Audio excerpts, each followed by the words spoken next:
Graça e paz, equipe, somos um, amém? Glória a Deus pela sua vida. Estou aqui para compartilhar a palavra de Deus, conforme foi desafiado aí pelo André, amém? Fiquei por último na equipe, mas glória a Deus por isso, amém? Pude me abastecer das mensagens dos irmãos aí, né? E eu gostaria de compartilhar a palavra do Senhor brevemente com você, amém? Que o Senhor te alcance, que a palavra de Deus, que a graça de Deus, que a presença do Senhor seja sobre a tua família, a tua casa, amém? O teu lar, que você seja abençoado pelo Senhor e guardado para esse tempo. Uma palavra para compartilhar com você, amém? Eu quero agradecer essa oportunidade, né? A igreja Nascer para Deus, que faz parte da nossa vida, e aos irmãos, amém? Gostaria que você abrisse a sua Bíblia aí e acompanhasse comigo o texto de Atos dos Apóstolos, capítulo 3, no versículo 1, amém? Em diante, eu gostaria de compartilhar com você esse texto em cima de um tema, amém? Na qual nós precisamos no tempo de hoje. Hoje nós temos vivido um tempo muito difícil, né? Não está sendo fácil, eu creio que não está sendo fácil para ninguém, mas eu quero dizer algo para vocês, compartilhar com você algo que Deus colocou no meu coração para esse tempo na qual nós estamos vivendo, né? O que nós precisamos ter nesse tempo, nessa, diante dessas circunstâncias, né? E eu gostaria de compartilhar esse texto com você. Capítulo 3, versículo 1 de Atos dos Apóstolos diz assim: Pedro e João subiam juntos ao templo à hora da oração, a nona. Ora, era trazido um homem que desde o ventre da mãe era coxo, o qual todos os dias punham à porta do templo, chamada Formosa, para pedir esmola aos que entravam. Vendo a Pedro e a João que iam entrando no templo, pediu que lhe dessem uma esmola. Pedro, juntamente com João, fitando os olhos nele, disse: Olha para nós. E olhou para eles, esperando receber alguma coisa. Versículo 6 diz assim: Disse Pedro: Não tenho prata nem ouro, mas o que tenho te dou. Em nome de Jesus Cristo, o Nazareno, levanta-te e anda. No versículo 7, tomando-o pela mão, o levantou, pela mão direita, o levantou, e logo os seus pés e atelhos se firmaram. Saltando ele, pôs-se em pé e começou a andar. Então entrou com eles no templo, andando e saltando e louvando a Deus. Amém? Um grande milagre que aconteceu na vida de Pedro e de João. Deus agiu de uma forma sobrenatural através da vida dos apóstolos Pedro e João. Amém? A palavra do Senhor diz aqui nesse texto, nesse contexto, nesse tempo, né, que por causa desse milagre, por aquele homem que estava à porta do templo pedindo esmola, um coxo, aleijado, há anos ali, pedindo esmola, foi curado. Amém? E por causa disso, Pedro e João começou a ser perseguidos de uma forma intensamente, né? Tentaram prender a Pedro e a João, julgá-los por causa daquele milagre.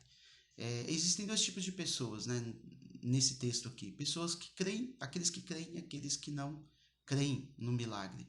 Eu quero desafiar você a entender isso. O nosso Deus é o mesmo de ontem. O nosso Deus é o Deus que faz milagres. É um Deus que busca pessoas com nesse posicionamento. E é algo que eu quero compartilhar com você aqui nesses minutos aqui da palavra de Deus. Deus tem buscado pessoas para esse tempo. Pessoas ousadas. Pessoas que estejam, né, no posicionamento em sua presença. E talvez você que está me ouvindo aí, talvez você tenha buscado se fortalecer na palavra de Deus, mas você também tem sentido medo, muito medo. Talvez você está sentindo um receio. O que será que vai acontecer nesse tempo? Como vai ser daqui para frente, né? Depois que tudo isso passar? Como vai ser a nossa vida? Qual impacto vai trazer, né, sobre nós? O que vai restar de nós? Então, quero dizer algo para você. Pedro, ele agiu de uma forma sobrenatural naquele momento. Deus estava usando ali a vida de Pedro e de João para fazer algo sobrenatural. E aquele sobrenatural, aquele milagre trouxe o impacto não somente para a vida de Pedro e de João, mas para a vida de todos aqueles que estavam ali ao redor. Quando eles entraram no templo, aquele coxo começou a saltar, pular e glorificar o nome do Senhor. E as pessoas ali foram então impactadas e trouxe um grande alvoroço. Naquela ocasião, nesse contexto, depois você pode meditar nisso, 5.000 pessoas se converteram. Houve um grande alvoroço por causa daquele milagre. Mas algo que quero chamar, que chama a minha atenção aqui. Aquele homem que estava na porta do templo, ele recebia muitas esmolas. Muitas pessoas passavam por ele e entregavam ali uma esmola. Muitas pessoas passavam ali e entregavam para ele uma oferta, né? E o ajudavam. Não eram todas as pessoas que o ajudavam, mas muitos ali o ajudavam. E certamente muitas pessoas foram ousadas nesse ponto de chegar e entregar talvez uma oferta ou uma esmola na vida daquele homem que sobressaísse a todas as outras pessoas que haveriam de passar por ali. Então, essa qualidade na vida de Pedro e de João, quando eles passam por aquele homem, algo chama atenção. E Pedro ali, ele age com ousadia. E é essa palavra que eu quero compartilhar com você. Houve uma ousadia no coração de Pedro e de João para olhar para aquele homem e entregar aquele homem que ele mais precisava. Na palavra de Deus, no versículo 4, versículo 4 diz assim: Pedro, juntamente com João, fitando os olhos nele, disse: Olha para nós. Versículo 5: E olhou para eles, esperando receber alguma coisa. E disse Pedro: Não tenho prata nem ouro, mas o que tenho te dou. Em nome de Jesus Cristo Nazareno, levanta-te e anda. Pedro foi muito ousado naquele momento. Ele foi movido por uma certeza muito grande de que Deus estava ali com ele. E Deus tem falou isso ao meu coração. Eu quero compartilhar com você. Deus está buscando pessoas assim para esse tempo. Naquele tempo na qual Pedro foi chamado por Deus, por Jesus, foi escolhido para ser discípulo, foi um tempo muito difícil para o povo. O povo estava sedento, precisando do Senhor. As pessoas que eram enfermas, como era o caso desse homem, eles eram deixadas de lado, eram rejeitados. Eles ficavam à porta do templo, pedindo esmolas, né? E se sacrificando ali. Todos os dias aquele homem estava ali, mas um determinado dia, Pedro e João, passando por ali, tomaram uma decisão. Permitiram que o Senhor usasse a vida deles. E eles agiram com ousadia. Por causa daquele momento, houve um grande alvoroço. Eu vou repetir isso com você. E no versículo 8, eu quero ler com você o versículo 8 do capítulo 4 de Atos dos Apóstolos. Ainda dentro dessa ousadia, a palavra do Senhor diz que, no versículo 8, capítulo 4 de Atos 8, então Pedro, cheio do Espírito Santo, lhes disse: Autoridades do povo, e vós, anciãos de Israel, visto que hoje somos interrogados acerca do benefício feito a um homem enfermo e do modo como foi curado, eles estavam sendo interrogados por causa daquele homem que foi curado e pela forma pelo qual ele foi curado. No versículo 10 diz assim: Seja conhecido de vós todos e de todo o povo de Israel, que em nome de Jesus Cristo, o Nazareno, aquele a quem vós crucificastes, mas a quem Deus ressuscitou dentre os mortos, em nome desse é que este está são diante de vós. Ele é a pedra que foi rejeitada por vós, os edificadores, a qual foi posta por cabeça de esquina. Em nenhum outro há salvação, pois também debaixo do céu nenhum outro nome há dado entre os homens, pelo qual devamos ser salvos. Olha que palavra tremenda de Pedro aqui. Que ousadia de Pedro, né? Como ele foi, assim, usado por Deus naquele momento e o quanto foi necessário que ele tivesse ali essa ousadia, porque a palavra do Senhor ali foi impactante na vida de todos que estavam ao redor. Amém? E aí no versículo 13 diz assim: Então eles, vendo a ousadia de Pedro e João, e informados de que eram homens sem letras e indoutos, se maravilharam e tinham conhecimento de que eles haviam estado com Jesus. Isso aqui, esse é o texto que eu gostaria de compartilhar com você, né? E enfatizar nesse versículo. Eles tentaram de todas as formas trazer um jugo sobre a vida de Pedro e de João para prender, para impedir que eles prosseguissem com ousadia e pregando a palavra. Mas quando chega aqui no versículo 13, eles não conseguem um argumento para isso.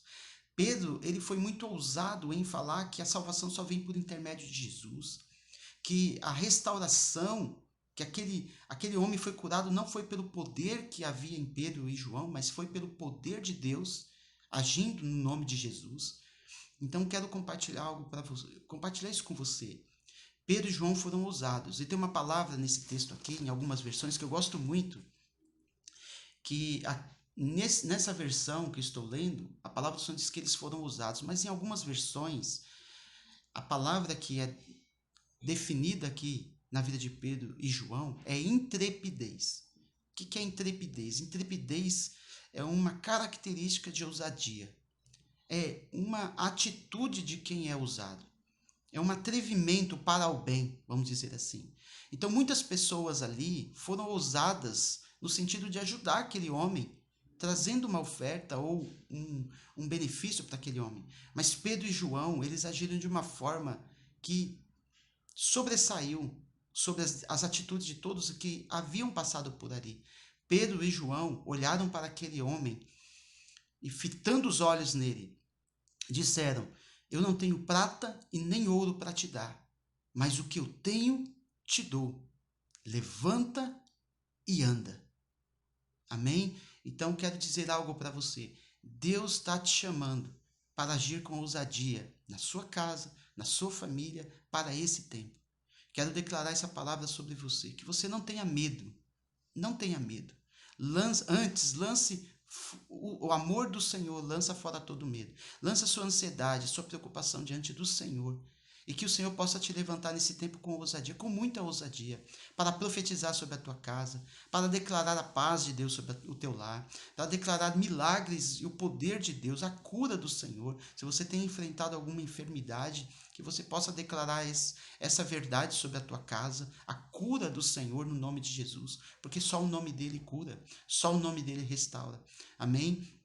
Então quero desafiar você a entender isso e essa mensagem que eu tenho para você, que a sua casa seja abençoada, que você seja ousado nesse tempo para declarar a palavra de Deus. Não se feche, não tenha medo, não tenha receio, não se tranque, não deixe que as notícias ruins desse mundo venham sobre você trazer medo. Não, olhe para a palavra de Deus, que traz esperança, que nos ensina, que nos leva a ter ter essa ousadia de profetizar, de declarar a palavra do Senhor. Quantas pessoas estão com medo nesse momento? Mas que você seja levantado como um servo, uma serva de Deus, ou com ousadia, com intrepidez, uma característica de quem é ousado. Que você faça parte de um povo firme na presença do Senhor, com ousadia e com fé. Essa é a minha oração. Amém? Nós fomos chamados para isso. Eu tenho meditado nisso e eu quero compartilhar essa palavra com você, meu irmão, minha irmã. Você que faz parte aí da Igreja de Cristo nessa terra, que o Senhor venha impactar o teu coração. Amém? No nome de Jesus Cristo. Obrigado pela oportunidade, eu quero orar com você. Amém? No nome de Jesus. Pai, nós agradecemos ao Senhor pela tua palavra. Agradecemos ao Senhor, Deus, pela tua fidelidade. Pai querido, a tua palavra é viva e verdadeira e nos ensina acerca de todas as coisas. Que nós possamos nesse tempo ter essa ousadia que Pedro e João tiveram. Pai querido, no nome de Jesus, que nós não venhamos a olhar as circunstâncias pela qual nós estamos vivendo. Pedro e João não ficaram olhando pela enfermidade ou vendo a enfermidade daquele homem. Eles olharam além. Eles viram, Senhor Deus, que ali era uma oportunidade de acontecer um milagre para que o teu nome fosse glorificado, para que o nome de Jesus fosse exaltado. Então, Senhor, no nome de Jesus nós oramos esse tempo. Nesse momento eu oro e te agradeço, Pai, porque a tua palavra nos traz esperança. No nome de Jesus Cristo. Amém. Amém. Um beijo no teu coração. Fique na paz do Senhor Jesus Cristo. Que o Senhor encha a tua casa de esperança e de ousadia. No nome de Jesus. Amém.